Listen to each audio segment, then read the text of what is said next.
Friday morning, everybody. It is not a better Friday morning for anybody than it is for Mark Few. He is having a heck of a start to the day. Why? Because the Gonzaga Bulldogs are making all the headlines this morning in college basketball. Not one, but two high-impact transfers coming to Spokane. First, the Wyoming transfer, Graham Ike, who was the Mountain West preseason player of the year, 6'9" forward, missed all this past season. Second, it's Ryan Nembhard. Mark Few beats out Tommy Lloyd, and Nembhard, the former Creighton star, he is heading to Gonzaga. I'm John Fanta. Rob Dauster joins me. Welcome to the Field of 68 breaking news coverage. Rob, your immediate reaction to this big news for the Zags is? Do you think Mark Few is awake yet? It's 7:36 in Spokane right now. Do you think he's awake yet? Or do you think he's going to be one of these guys that is going to wake up and get all these messages on his phone and be like, all right, we got a commitment from two guys. I'm going back to bed now. I don't need to do anything else today. Did he go to bed? Did he go to bed? I don't know with this news. If he found out about it late last night and locked these two guys in, I don't know if I would have gone to sleep. Because, Rob, what does this make Gonzaga for next year?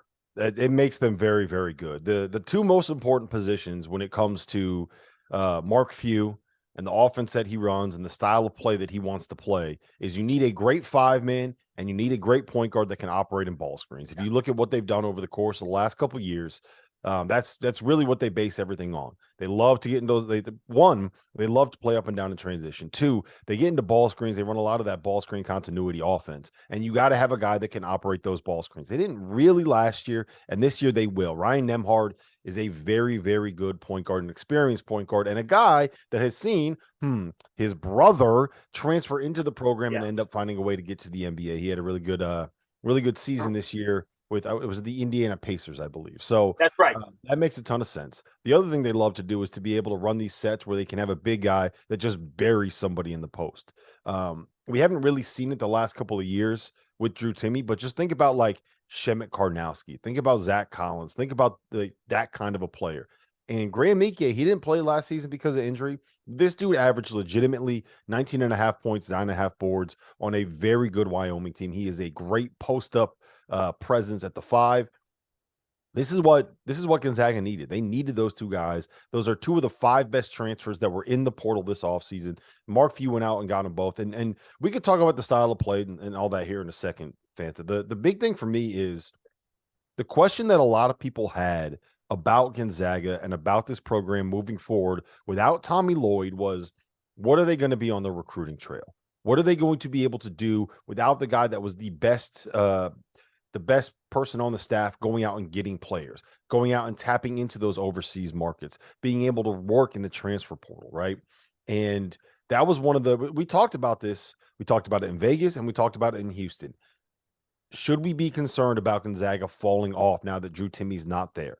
Is the pipeline of talent coming into the program still going to be running? And I think Mark Few, what he told us this morning is that, yes, they're going to be just fine because they can still go out there and get players like Ryan Nembhard and Graham Ike.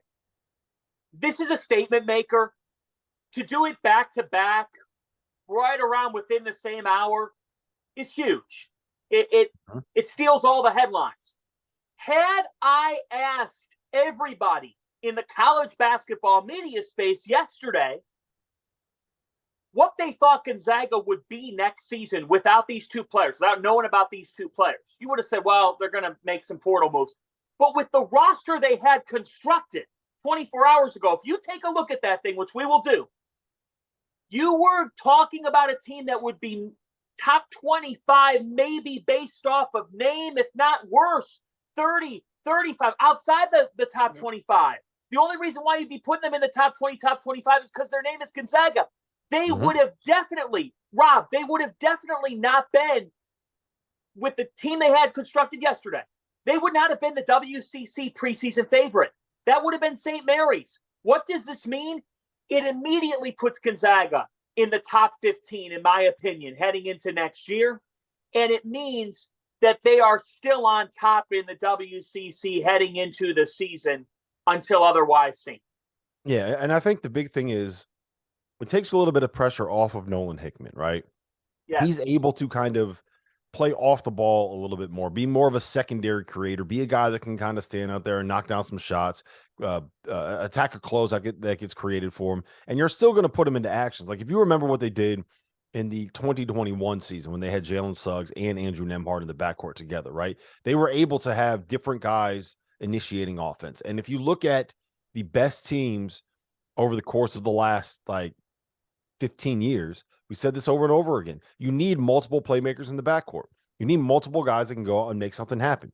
UConn last year, Andre Jackson, creator, Tristan Newton, guy that can make a play off the bounce. So you need those two different weapons in your backcourt. And I think that now with Ryan Nembhard carrying the load and Nolan Hickman playing in more of a complementary role, which is frankly probably what he's better suited to right now, I think that that's a really good thing for him. Then Malachi Smith is still a very, very good piece in a backcourt, piece on a perimeter. I don't know if he's someone you want to build an offense around, but he's just a very good veteran, like the quintessential fifth-year Gonzaga guard, right? He's just going to go out there and do good things. If you looked at some of the on-off splits last year that they had, it was very clear that Malachi Smith, they were at their best when Malachi Smith was on the floor.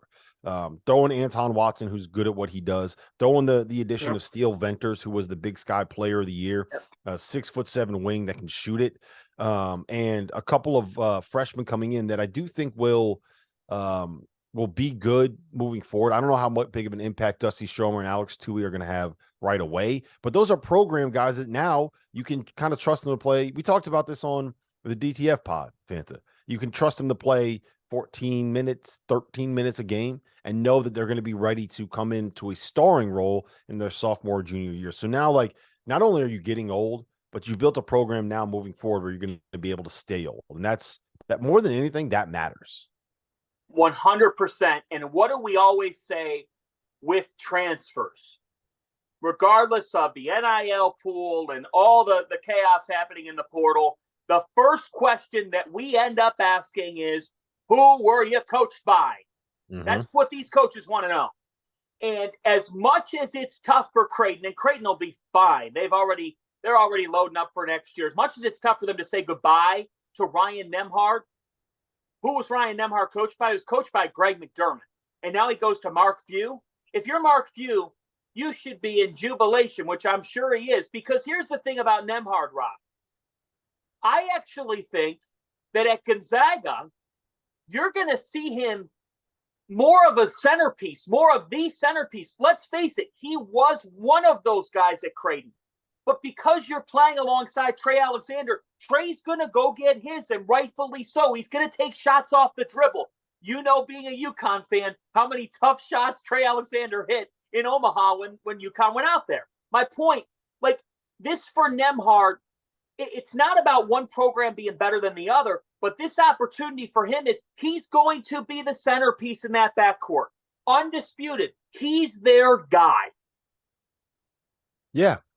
And I think that that's something that they've been, that they were lacking last year, right? They didn't have that last year. They didn't have that guy that you could trust, and now they do. I'm going to keep going back to it, and I hope that people listening aren't kind of annoyed by me saying this, but it's so important to have a great point guard in this Gonzaga system. Like, you always want a great point guard, but it's so important in this Gonzaga system because of how much they run, how many ball screens they run, how much they try to get up and down the floor. Like, you need a guy that can be a decision maker. And I think that Ryan Nembhard is that guy. And again, it doesn't hurt that you have that familial connection, right? Ryan saw his brother go there. Now, granted, he sat out a year, right? And Ryan's not going to have the benefit of sitting out the year and being able to come in season. So you might see a little bit of some lumps, I guess maybe is the right way to say it, early on, a little bit of a learning curve, more than maybe you did with Andrew or with Nigel Williams-Goss before him. But I think that Mark Few has a proven track record with guys like this. So to me, the big thing now is, what do you see as this team's ceiling heading into next year? I think they're still going to go out and try to add another shooter or two from the portal. They need one. I just think you need a couple more pieces. I think you're more or less settled, especially if, I don't know if Julian Strother is going to come back, but if he does come back, then you don't really have to worry about that at this point. But I do think that they have enough pieces to be like a top 15 team. I would not be surprised to see them try to add a little bit more depth. But what is their ceiling? Because the one thing that I would say is you have a lot of good college players. Where's the pros? Where's the NBA guys? And I think to be a team that can reach that level where all of a sudden we're talking like national title worthy, where we're talking about like what Gonzaga was from 2017 to 2021, where they were number one in KenPom every year. You need pros. You need the Brandon Clarks, the Andrew Nembhards, the Jalen Suggs, the Chet Holmgrens, the Zach Collins, the Nigel Williams Gosses. You need that level of player. Do they have that guy this season? I don't think so. And that's why when you say what's their ceiling, I fall into the right around what it was this past season, which is you make the second weekend and you go from there. We all know you could be in the second weekend of the NCAA tournament. You could be meeting Princeton in a Sweet 16 game, and all of a sudden we're talking about you making the Elite Eight, and who knows, you're a win away from the Final Four. That's part of March Madness. The tournament has shown us how random it can be. But I don't think that this is a national championship caliber team. And I also think people have to understand that before this past year, the run that Gonzaga had been on could not possibly been sustained for a decade. Like, they could be really, really good. Rob, for a couple of years, they were otherworldly. You're talking about a 90% winning clip. You just... I think we look at it from, you go from 90 to like 80-ish, and you're in the WCC, and, they should be beating up on those teams. They still won their fair share of non-conference games this past year. So I think there's a hard dynamic with Gonzaga. How we talk about Gonzaga is really important because I do think that they get a bad rap that's totally unfair. I think Mark Few's showing that they're still one of the better programs in the country, but I don't think that this particular team is going to be a national championship contender. I think that this team is lining up to be a second weekend team in the NCAA tournament, and there should be something good about that. But when you've never gotten the elusive title, it leads people to saying, I want that championship. And was that 2017 to 2021 window my best shot and I didn't get one and I'm always going to be kicking myself? That's a really interesting, bigger picture discussion with Gonzaga basketball. Yeah, and it's a frustrating one to have too, right? Because I feel like how many times have we heard Mark Few has not won the big one, right?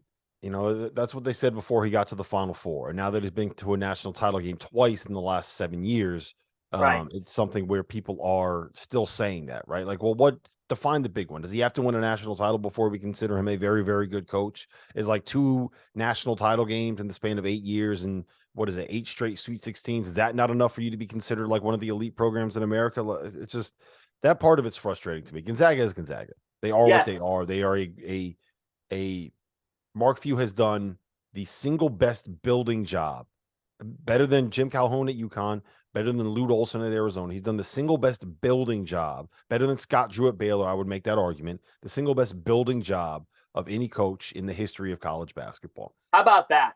Yeah.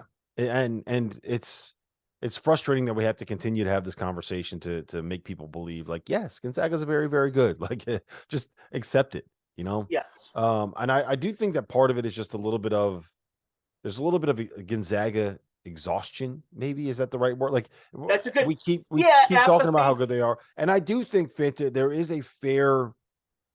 it is fair to say that based on the way that some of these metrics work, right? When you're playing in a league where you can beat up on people and kind of run up the score, your numbers might look a little bit better than what they actually are. But like, okay, so maybe they weren't like the clear-cut number one. They were right there in the mix for the best team in the country the last couple seasons. Like, you know what I mean? Like, you're kind of picking nits at that point. So yeah, and look what they've done in their non-con. Look what they've done in their non-conference. They still have put together more than enough wins to justify why we put them where they are. You cannot knock Mark Few on that at all. I mean, he is scheduled with the best of them. He played Michigan State on day 4 of the season this past year on an aircraft.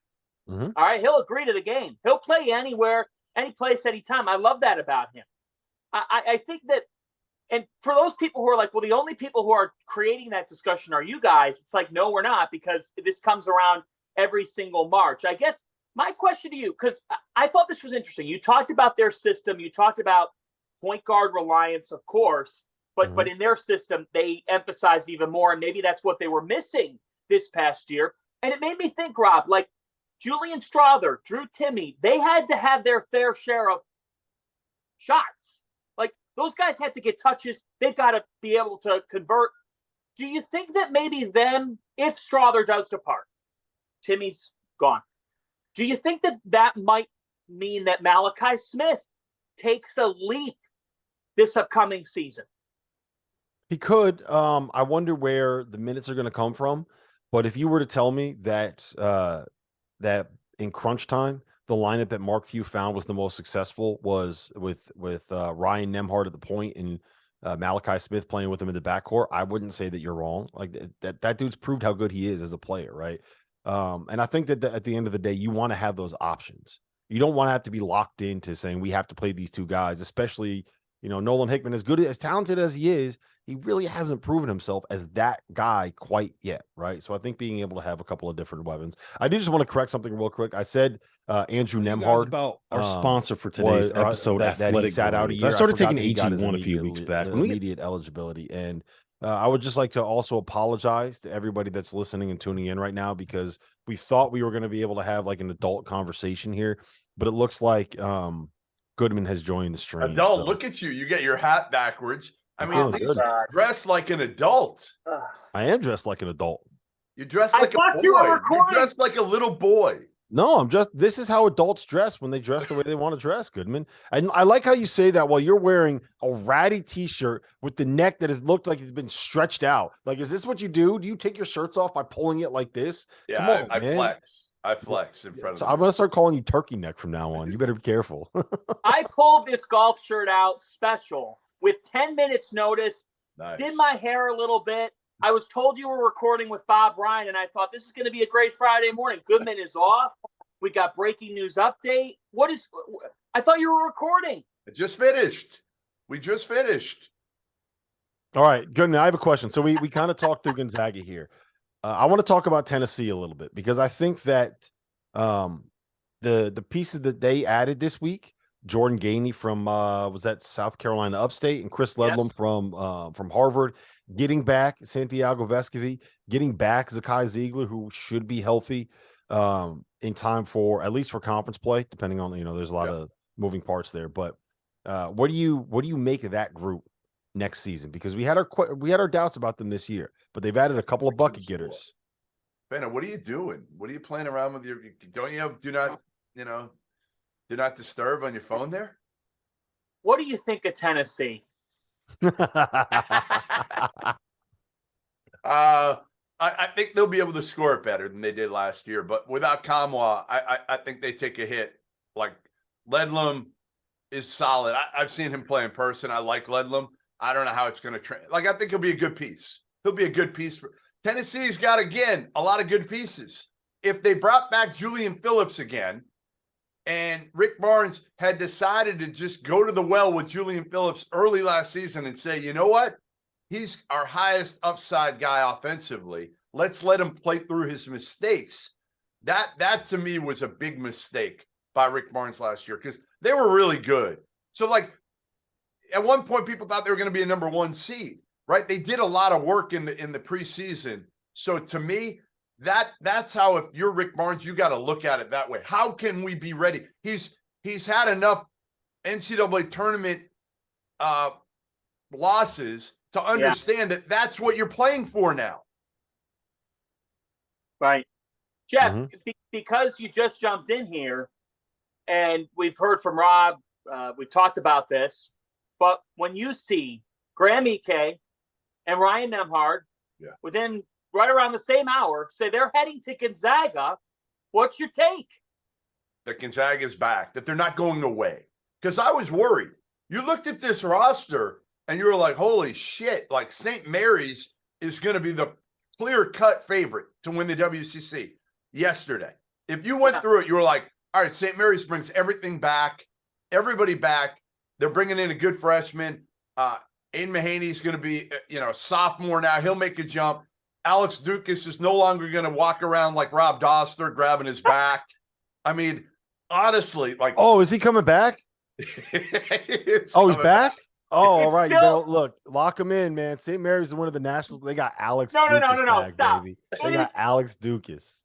It is a top 3 story at the Final Four this year that you legitimately said, Robert, with 20 minutes to go in the final show, that Goodman had never heard of Alex Dukas before the NCAA tournament. I 100% believe that. I actually called the game of theirs last year at Colorado State. Dukas was the difference maker. They were up. They were beating. They were going to beat UConn. UConn would honestly, they would not be hanging a banner right now if not for Alex Dukas's back. You can't be serious. You're embarrassing yourself right now. You need to apologize. You need to take it back. You need to go get yourself a T-shirt with a tighter neck. Gonzaga. Yeah, I mean, you looked at it and you were like, okay, what do they have? What do they have coming back? From this past year? Timmy's gone. He was kind of their only guy. Strother was inconsistent. He's probably gone. Hunter Salas, a top 10 recruit who's not a top 10 recruit, he's transferring out. Hickman wasn't good enough. Like, what do they got? Bolton's gone, I assume. Like, legitimately, Tommy Lloyd's been gone now a couple of years. They lose Roger Powell to Valpo. It looked like, oh my God, the sky is falling in Spokane until this morning. And all of a sudden, Mark Few decided, you know what? I'm going to get some shit done here. Like, I'm tired. I'm done with my vacation. And now, you know what? I'm going to make sure people know the Zags aren't dead. Hey, Goodman, I asked Fanta this earlier. Do you think that Mark Few was awake when these announcements came in? Or do you think he's waking up right now? He's fishing right now. He got up at 6 in the morning, 5 in the morning, because I think that's when you would know better than me. You catch your best fish early in the morning, maybe? Is that true? Yeah. You would know because you don't catch fish. You just go out fishing, but you don't catch a damn thing.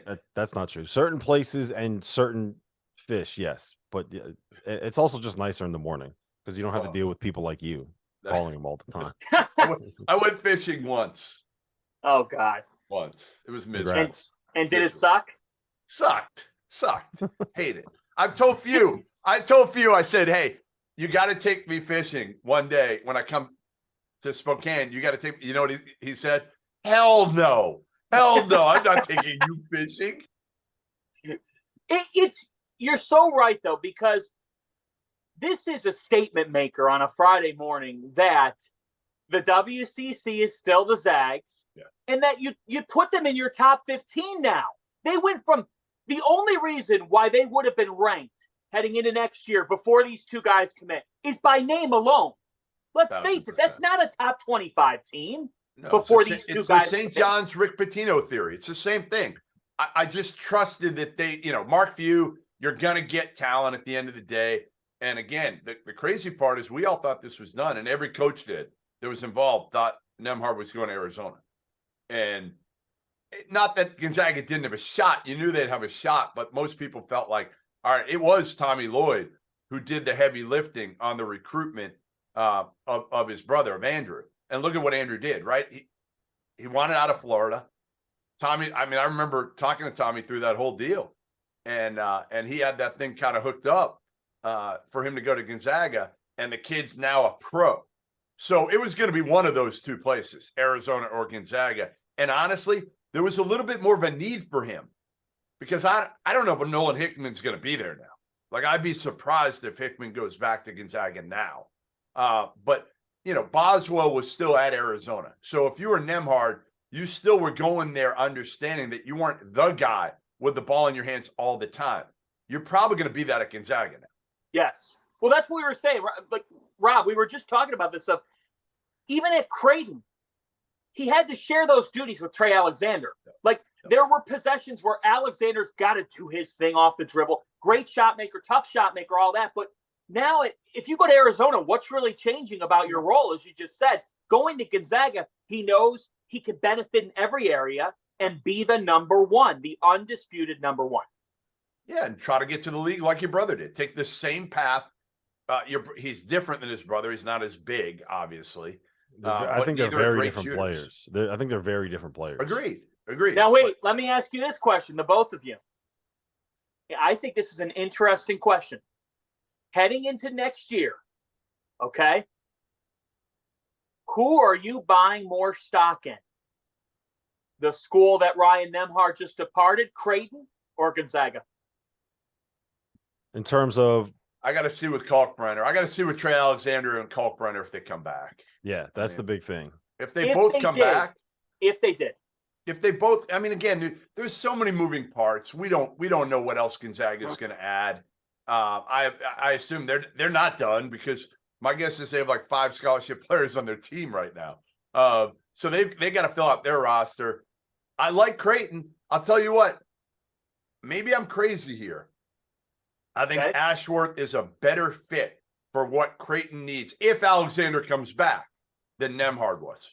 Well, they need the shooting, and now all of a sudden they have 2 guys that they can run off of whatever they want to be able to get open looks, and both those guys happen to be able to make plays off the bounce and create. And then you have your stud that you can ISO in Trey Alexander, and assuming Kaluma comes back, you have a guy that is like. I don't think Kaluma's coming back. Yeah, I don't think so he is either. I don't think he is. But here's the key. The key is all Kalkbrenner, because if he comes back, you could have the 3 of us guarding on the perimeter. It doesn't matter as long as Kalk's there waiting at the rim. Wow.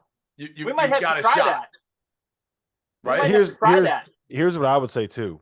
If Kalkbrenner comes back, I think you have at least 2 NBA players on Creighton, right? I think Trey Alexander will play in the NBA, and I think one of Baylor Shireman or Ryan Kalkbrenner will find a way to make something happen in the league, right? And that's assuming they don't add another 4 that is going to be an NBA kind of a talent, right?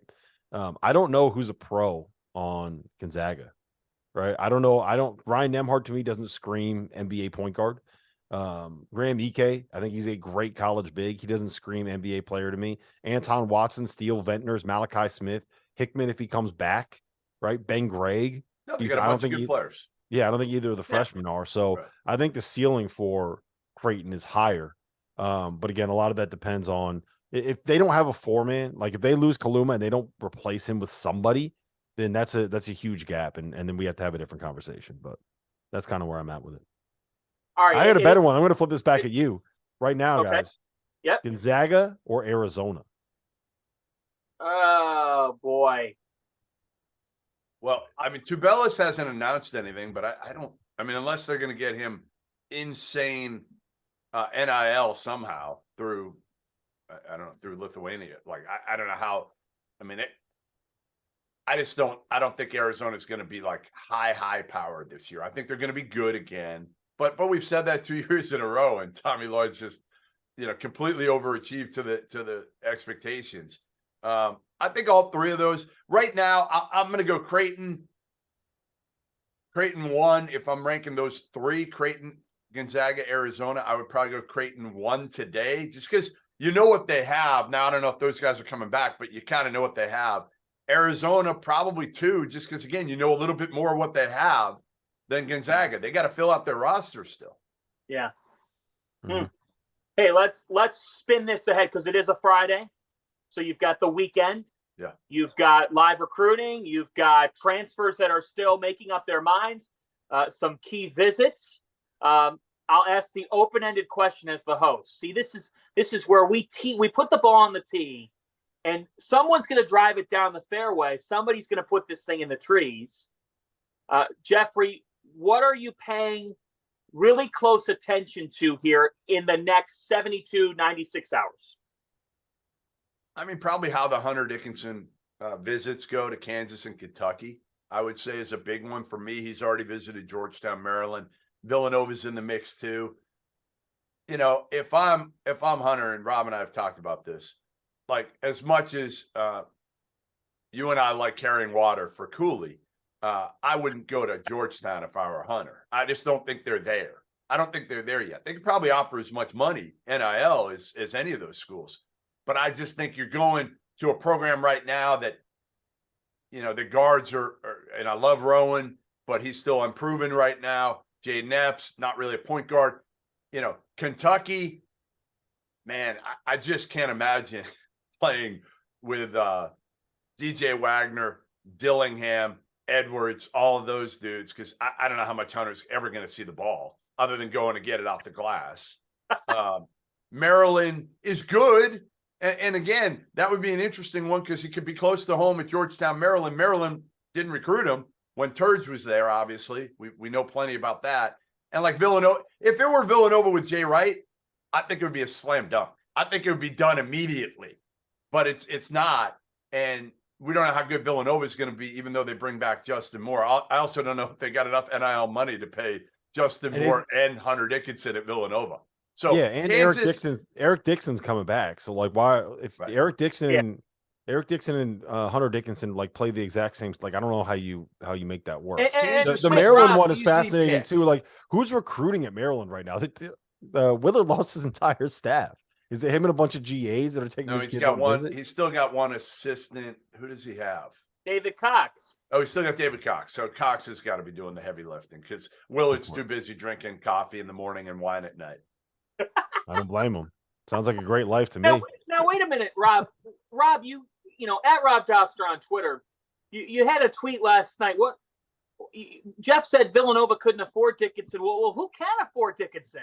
Wait. Do not say that number. We don't need to go down that rabbit hole. What Fanta. number? I'll tell you off the air. I don't want to perpetuate that. Fanta. Fanta's out here calling. Fanta's out here. You know what Fanta's doing right now? Fanta's doing what I did to you when we had the UConn pod when I was trying to get you to say something about Adama Sanogo. Producer Dagan. That was wrong. Dagan, he perpetuated it last night. I did, but I called it out. I called it anyway. There was very clearly some fake news going on with the pricing involving Hunter Dickinson's recruitment. Yeah, we found the fake news, Goodman. We found the fake news, and who was the originator of the fake news? I don't want to say the account name, but it was. Okay. Yeah, and it was we got them to delete the tweet, so that was a good thing. Rob, where do you lean? Where do you lean with Dickinson? I want to know. Well, for starters, I know he's got this visit to Kentucky coming up, and I understand why you want to put Kentucky like in the mix there. But if I am John Calipari with the guards that I have on that roster, I am doing everything I can to get Oscar Tshiebwe to come back because you want someone that doesn't need offense run through them, that is just going to go get all the missed shots. And when you have DJ Wagner and Dillingham and all of those dudes there's going to be a bunch of like ISO missed jumpers, right? Those guys are going to make a lot of shots, but there's going to be a lot of missed jumpers there, and you want somebody who can go clean up that mess. Oscar Tshiebwe is the best 5-man that you could possibly have on that team right now. Don't spend the money on Dickinson. Go out and whatever dollar you would spend on Dickinson, go spend that on getting Oscar Tshiebwe to come back. Oscar's gone. He's gone. Bye-bye. Oh. I just can't imagine he's coming back now. Like every sign I've heard now is Oscar's going pro. Yeah, I haven't heard any differently. But I do think that the number that he can get from Kentucky is going to be like 5 years of whatever he can make going pro. So I get it, but he's already made more. He's already made more, $2.5 million. So I'm sure for him, he's just like, you know what? I've banked so much more money than I ever thought I would. I'm going to move forward, and I'm still going to make good money playing pro ball wherever it is. Sure. Hopefully, I'm going to give it a shot here. What more can I do? Yeah, well, I said this the other day. If I'm Hunter Dickinson, I'm going to Kansas. There's no. Yeah, I agree. There's no if, it's ands, a no-brainer. Yeah, they need a big man, right? They just added a shooter. They just added Nick Timberlake. The Towson transfer, who's a very good, like, complementary piece, who's probably going to step into their starting lineup. They have, as Goodman pointed out the other day, one of the best, like, ball screen, most unselfish point guards in America in DeJuan Harris. The best. The best. They have a 4-man that could do all the junkyard dog stuff that you need in KJ Adams. What they need is a guy that they can just use to seal in the post, that catches it, turns around, and lays it in, right? Bill Self turned David McCormick, all due respect to David McCormick, he turned him into a guy that could get 20 and 10 in the national title game, right? Like 20 and 10 in the Final Four. I forget when for like 2 weeks, David McCormick was great. Dominant. Yeah. So if you're Hunter Dickinson and you see that, like, why aren't you like, why? I understand why he wants to go on all these visits and like get through the recruitment, boost up the the money. Like you create competition, all of a sudden you're able to get more. Trust me, I get all that. He's got to go to Kansas. Like I that's mean, I think it's a so no-brainer, obvious. too. It's Yeah, so obvious to me. Well, I just think the development by the best coach and the best point guard, to me, like, don't make a decision based on 100 or 200. And I don't know. Kansas might pay more money than those other schools. I have no idea what the NIL deal is for those schools yet. But to me, if I'm Hunter Dickinson, I'm not basing it on 100 grand or 200 grand for NIL. I'm basing it on, all right, I'm going to give myself the best chance to try to make a roster in the NBA. Like, obviously, no, he's not going to be a starter in the NBA. He knows that. But, like, can he make a roster and make a career out of being a backup big for 10 or 12 years in the league? I don't know the answer to that. But give yourself the best opportunity to do that. You know what's been an interesting takeaway from just watching NBA playoff games and talking with just other people who are watching all these games is it's not like there's this abundance of young guys in the playoffs who are making much of an impact. I mean, you don't even need more than one hand to count the rookies. For that matter, the second-year guys who are making some huge impact. The guys who made the impact are on teams that just aren't there yet, and that's part of the NBA thing. But, like, we talk about what can they be in the NBA. Like, that's not going to get figured out year one. No. No, and mostly again, because these bigs know. These bigs know how the game's changed, so they understand. Like, if they make the NBA, they're gonna be sitting on the bench a good amount of the time. But still, you could be sitting on the bench if you're Hunter Dickinson. You know what that paycheck is? Like, he could make off a 10-year career. Hunter Dickinson could still make $50 million if he sticks around for 10 years. He could. I know. Everyone calls Kwame Brown a bust. Have you gone out and looked at how much money Kwame Brown made in his career as an NBA player? It's like $75 million. It's insane the amount of money these guys make. Yep. Man, nobody is having a better Friday morning on the boat right now. I can only hope that Mark Few has caught a couple. We should have invited him on. He's definitely not on a boat, Fanta. What he's on right now is he's out standing in a river with his waders on, doing a little bit of fly With fishing. his what on? What? Waders. Waiters? Yeah, waders. What are waiters? You don't know what waders are? Are you serious? I have no idea what waiters are. Don't worry about it. Keep it moving. Everybody else does. All right. Hey, Dagan, I hope you have the Athletic Greens ad ready because we need to throw to that here in a minute. Oh. Dagan, do you know what waiters are? All right. Dagan, can we go to the Athletic Greens ad real quick? Let's hear from our sponsors at Athletic Greens. Tell you guys about our sponsor for today's episode, Athletic Greens. I started taking AG1 a few weeks back. When we get in the middle of college hoop season, it can be hard for me to eat and drink as healthy as I probably should be, especially in late February and March when the schedule gets really busy. But I found that I've felt better as I've made AG1 a part of my daily routine. I take AG1 in the afternoons after the coffee is worn off and once the itis post-lunch is kind of set in. And what I found, my energy levels are up. It's improved my digestion. And as a result, I'm not only more efficient and productive in the most important time of the year for me and for the field of 68, but I'm working out more consistently. I just feel better. AG1 is so much more than just a greens powder. It's comprehensive health and the power of habit in one. Covering my nutritional basis for the day literally could not be easier, which is why I trust Athletic Greens. I just mix one small scoop of the AG1 formula with water, and I drink it every single afternoon. Done, just like that. I also like that it only costs $3 a day. The price is right. If a comprehensive solution is what you need for your supplement routine, then Athletic Greens is the answer. They are giving you a free 1-year supply of vitamin D and 5 free travel packs with your first purchase. Free! Just go to athleticgreens.com/field68. That's athleticgreens.com/field68. The link is in the description below. Check it out. Support the field of 68. We thank our sponsors at Athletic Greens. We thank our sponsors at Bet Rivers. John Fanta, Jeff Goodman, Rob Dauster continuing breaking news coverage on this Friday. Huge Friday for the Gonzaga Bulldogs. Graham Ike from Wyoming. He was the Mountain West preseason Player of the Year coming into this past season. He missed all this past season with a leg injury. The year before that, he goes for 19-9. He's heading to the Zags. And then Ryan Nembhard the Creighton star point guard. He is also heading to Spokane. But as we begin to wind down here, our coverage on this Friday, you guys have hit on so many different things with the portal and decisions and who's getting impacted positively. I want to ask you this, Jeff.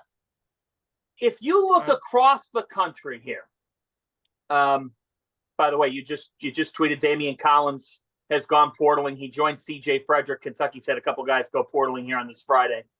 If you look around the country, Jeff Goodman, and look at conferences specifically, like, is there a conference that maybe, or a couple of teams out of that league that maybe you're concerned about after you've seen some of the portal season thus far, or maybe unsure of, if not concerned?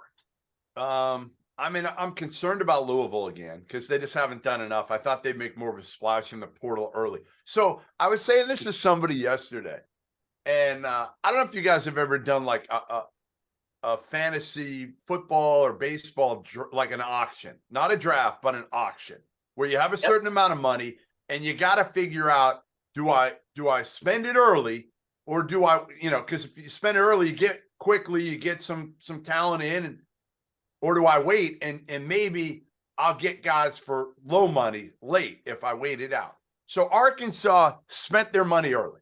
They just went after a bunch of dudes. The portal is not great, other than there's probably a handful of players that I thought were really, really good. And then it's kind of a bunch of really, good players. So Arkansas went early. They went all in early. And you wonder if some other schools are kind of waiting it out and saying, well, we don't love the talent. We're going to see what we can do. Like Louisville is one of those, and I'm just surprised they haven't been able to do more early. North Carolina, they've been okay. They've been okay. But again, like Jalen Withers, is that moving the needle, for you? Paxton Wojcik, obviously they just got Cormac Ryan yesterday. Good pieces. Good. And that may be enough. That may be enough to. Can I say something on that? Go ahead. I know. I feel like I'm kind of out on a limb here when I say that I kind of like the process of what Hubert Davis is doing here. I don't know if it's going to work, right? But if he's saying, look, I have my two studs. I trust RJ Davis can be an all ACC, all American-ish kind of a point guard. And we know what Armando Bacot is. And what I need, I got my 1 and I got my 5. I got my studs. These are the guys I'm going to build my offense around. And what I need around them are a bunch of dudes that can make shots and space the floor so I can run a bunch of ball screens and be able to get out to these guys. And, you can't double team Armando Bacot. Like, I get what he's doing.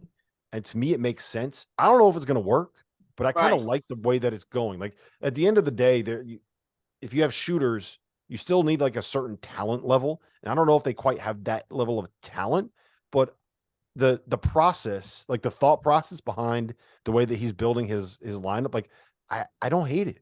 I kind of like what they got there. Well, they should be. I mean, again, it's about some shooting. Number one, like bring in shooting because you didn't have it last year. So bring in shooting and chemistry. And if you do that and you go down, you lose that way.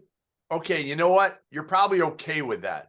But at least address the things that hampered you last year, which were chemistry issues and no perimeter shooting. So Louisville, and maybe they're not going to be. They might not be a top 5 team, on paper, but like they look kind of like a top 5 seed to me in the NCAA tournament, right? No. Yeah. Well, I like your theory. What I like about your theory, Rob, is because you're betting on Davis and Bacot, and now sort of weeding out certain things without going too deep into a dive. Like now you've got that you've got 2 tremendous talents. Will those players that you acquired, theoretically, they're going to benefit off of being alongside those guys as well.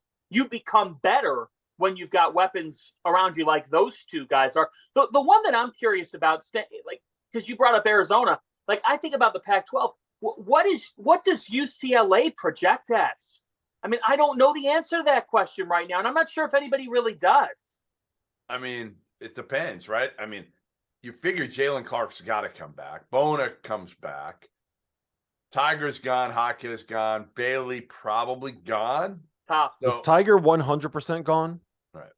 Not 100, but I don't think. I think he wants to be gone. He's been there for 4 years. He Right. Yeah, I mean, he's maxed out. the kid committed to Paul like 12 years ago. I know it's these like 7th year guys. It completely distorts. You know what? Shout the out way that Dave Lato.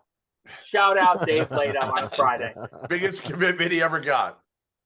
It's, hey, you know what? You brought it. You somehow all roads end up leading back to DePaul in some way, shape, or form. But you're right. Like Tiger Campbell did. He was at DePaul commit like Huge. a decade ago. I remember when he committed. If you look back at my Twitter, my guess is I tweeted, "There's no chance he ever plays a game at DePaul." That would be my. I'm pretty sure I tweeted that. Do you want us to? Do you want us to look back through the rest of your Twitter to see you? Please, God, no. What's your best mock draft ever? I don't know. I think I had. I'm pretty sure I had Michael Beasley over Derrick Rose as the number 1 pick. You had John Moran over Zion Williamson as the number 1 pick. Hey, you did? No, you did. You did. John Moran over Zion. I did. Yeah. I didn't. Again, I mean, I have Shaden Sharp over Zion. I actually don't, but I did say. You know what's funny about that? It sounded like you did. You that was 100% you just saying like, oh, you know what? I'm on a roll. I think it was May that we were talking about something. You're like, I'm on a roll. Then you said it. Then you immediately you were like, oh shit, what did I just say? And then you were like, ah, fuck it. I'm all the way in on this. I can't go back now. I got to go all the way in. And who would you rather have now? Who would you rather have for the future? Shaden Sharp or Zion Williamson in the NBA? The former. I would get Zion Williamson and a dietitian. But you're not. You're not. And that dude's body is not going to be able to handle it. We know that. Well, you know what the problem is? He's in New Orleans, man. Like anybody that's going to live in New Orleans is going to put on weight. Have you ever? The food there is ridiculous. Where do you want to put him? If you could put him in one NBA city, Rob, where would you put Zion Williamson? We got to get him. We got to get him someplace like Oklahoma Cleveland. City? No, healthy eating, clean living. Like it's got to be like we got to get him to like the Celtics, but have him live in like Nashua or something like that. No, like he's got to go to some hippie town where all he eats is vegan. There's a lot of Italian in the North End, right near the Garden. He'd be in trouble. Well, that's why I'm saying don't let him live in Boston. Put him in like Vermont or something like that. You can't do that. It's too far. No, you stick him in you stick him in Salt Lake City and you put him in the mountains and you say we're going to go all organic on you, or you stick him in. You stick him in like. Are you trying to turn him into a Mormon fan? No, you know what he needs. It's got to be Denver. I would enroll in the program as well. Zion, let's team together. I'll go to Utah with you. We will turn the Jazz back into a winner. Danny Ainge now, after his health issues, has gone healthy eating. So maybe Ainge and Zion can be on the same program. See, I like this.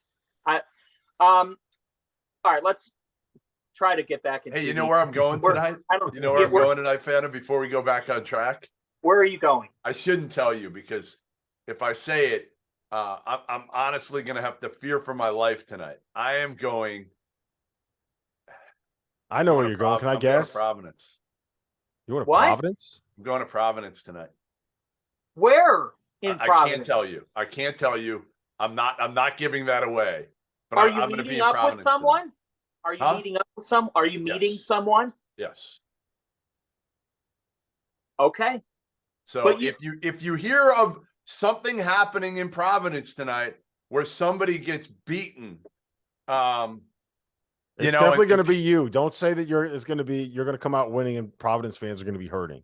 No, I'm not going to win the battle. Listen, I know I'm not winning the battle here. I've seen those Providence students. Okay. Trust me, I'm not winning the battle. I'm looking for help and protection. Hey, Providence fans, if we get to 500 likes on this video, I will tweet out where Goodman is eating dinner tonight. Oh my God! I mean, here's the crazy thing about and we. Do you have a pail of water next to you right now, Phantom? By the way, I do. There's a Keurig water, and I've got a horribly made mocha that has all the chocolate at the bottom. No, that's not the same. I need you from now on every show. You need to carry some cooling water. Vanna, I don't even think you know this. I don't think you know this, but we at the Final Four, we were planning thing, and it didn't end up coming to fruition. But we were planning on getting one of those the empty Powerade jugs, right? And this is all Dagan's fault because he forgot to bring the duct tape to the arena for the title game. But we were going to throw duct tape on the side of one of those Powerade jugs. We were going to write Cooley on it, and we were going to have you walk behind our set, like looking confused while you're carrying around the jug so that people see it saying Cooley on it. You're just walking around looking confused, walk by and then walk the other direction behind it. That would have been hilarious. Come on, that would have been funny. It would have been fantastic. It would have. We are trying to have fun with this. We have nothing against anybody, anyone. We love Providence fans. They help our traffic. You guys are passionate as hell. The crazy thing about the thing I love about you is that you're crazy enough tonight to walk from establishment to establishment on Federal Hill and ask if they've seen Jeff Goodman, or some will say, "Have you seen Goodblum?" Yeah, Goodblum. I'm gonna be going out incognito. I may look like Goodblum tonight. Remember what was the Mets manager, Bobby Valentine? Remember when he got ejected from the game and came back with the disguise on? Bobby Valentine. Bobby Valentine had a hell of a run at this as a Sacred Heart AD, you know. Yes. Hell of a run. Hell of a run. All right, this has been fun. I did not expect to spend Friday morning with you guys. This was a reminder of how much fun we can have. How much you miss us. That's what it's a reminder of. That's true. I do miss you.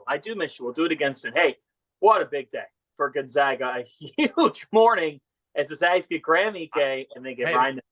Mark Few's going to catch a lot of fish. He's already caught 2. My guess is he's going to catch a lot more today. It's going to be, and he should celebrate tonight. There's no question about that. His team, his program got better today. For producer Dagan Hughes, for Rob Dauster, for Jeff Goodman. Goodman, have a nice evening. I'm John Fanta. Thank you for tuning in, everybody. And if you don't see Jeff on the next show, yes, you probably are going to know why. Get him, Friartown. Get him. At a Providence hospital somewhere.